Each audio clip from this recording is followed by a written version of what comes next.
In October of 2022, I had my pre-board exams. Pre-board exams are basically the exams that come right before, like not right before, but in a period before the final exams. So there's like pre-board. Board is my final exam, so pre-board is like pre-finals. I'm there in my room and I'm studying literally everything in the syllabus because I'm making sure that I don't forget anything. I did this for board exams too. I used to just study everything in the syllabus to the point where I made sure that, okay, I'm not going to forget anything. I was 100% sure that I'm not going to forget anything. That's stupid. You might be doing the same exact thing too. You might be thinking, okay, yeah, I'll study everything in the syllabus or like mug up everything so that when my exam does come and I have the question paper, I'll basically know every question. But that's not how your brain works. The more you input to your brain, the more effort you do into something, you tend to forget other things. The thing is, you need to focus on the constraint. The constraint is basically the chapter or the thing that's keeping you behind right now. So maybe you're good at science. Let's just say you're good at science. I'm good at science. So let's say I'm good at science. Would you study science the same way you would study maths? Probably not. Because science is a lot easier for you. You actually like science, you have a lot of curiosity. But maths is difficult. You hate it. It's like, it takes away so much brain power to complete like a few problems. So why don't you spend more time studying maths? Why don't you spend more time with maths than trying to mug up everything? Why don't you just cut out science completely?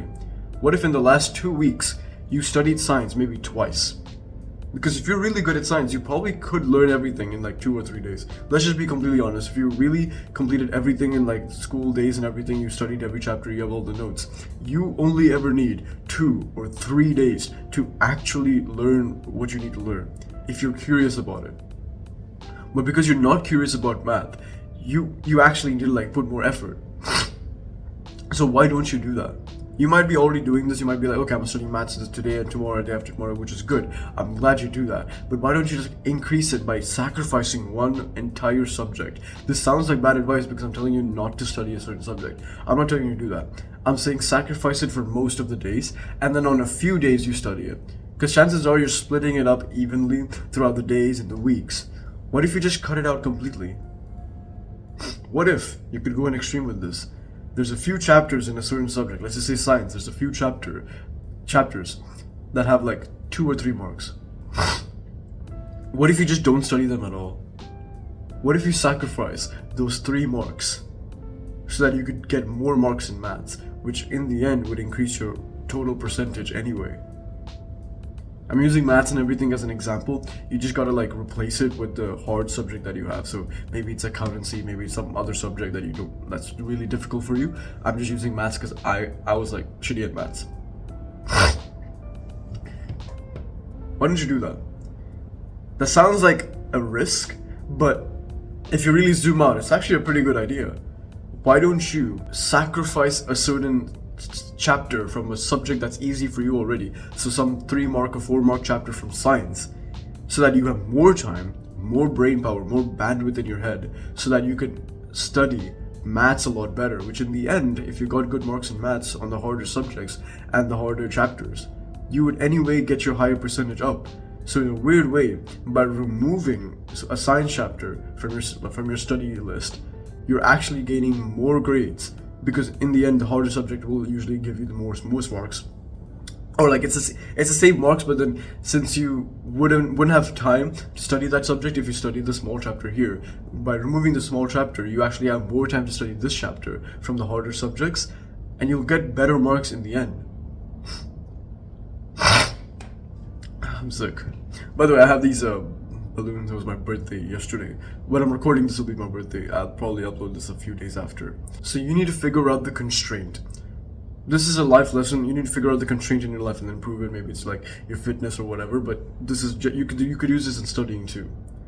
I really wish I told myself this when I was younger, because I would always study everything. Even for board exam, I would meticulously study every chapter as if it was the hardest chapter ever, which is a good thing because then I would remember it, right? But you don't realize that the amount of bandwidth you have in your head is very low. The more you put in your head, the more you forget. So why don't you prioritize the harder subjects? It's going to be more difficult to study the harder subjects. It would be more difficult for me as a commerce student, like a business student, to study accountancy more than, let's just say, science, because it's more difficult. I hate it.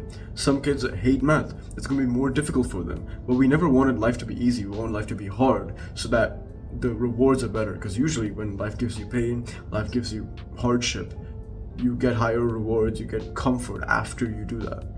You go through the hard thing now so that you're more happy later. Pick the priority subjects. Pick the priority chapters. You can't study every chapter. You could physically study every chapter, but you're not going to remember it. You know this yourself. You know you forget every chapter the more you learn it. So figure out the constraints. Figure out the priority. What is your priority right now? What's the chapter that you want to get the most marks in? And when I say that, I'm not saying you should sacrifice marks in other chapters, but in a sense, I am saying that if you're good at science, you probably don't need to study science a lot. So it'll be somewhat good if you just take the chances of you knowing what you need to learn. Maybe revise for like 3 days totally, and then just keep it there. Just keep it in your head. And then once the exam comes, just hope you know everything. For maths, you gotta really meticulously study because you suck at it. For accountancy, you gotta meticulously study it because you suck at it. Just be very honest, you probably suck at it, right? So it would be better if you put more of your bandwidth on that. It's more comfortable, it's more nice to study the easier subjects that you like economics, business and everything, or science. But then, we never wanted life to be easy. We want to get the hard thing done. And no one's going to be doing that. You'll be super impressed by how amazing your marks become, or your grades come back. That's my Google Calendar. You'll be amazed at how good your grades will become at the harder subjects because no one's doing it. No one's actually studying the hard subjects. They're all studying the easy subjects and then getting great marks at that, which in the end, they get great marks totally because they got good marks in these smaller subjects, or in these easier subjects. But if you study the hard subject and you can literally show off to everybody that, okay, look, I got, 85% in maths, which considering I'm a shitty student, that's amazing. All the students will like you, all the teachers will like you. You can probably teach other students and they'll pay you. You can start a tuition because you're good at this, because you actually put in the effort. I have more videos like this just on my channel, or you can subscribe to my channel. Bye.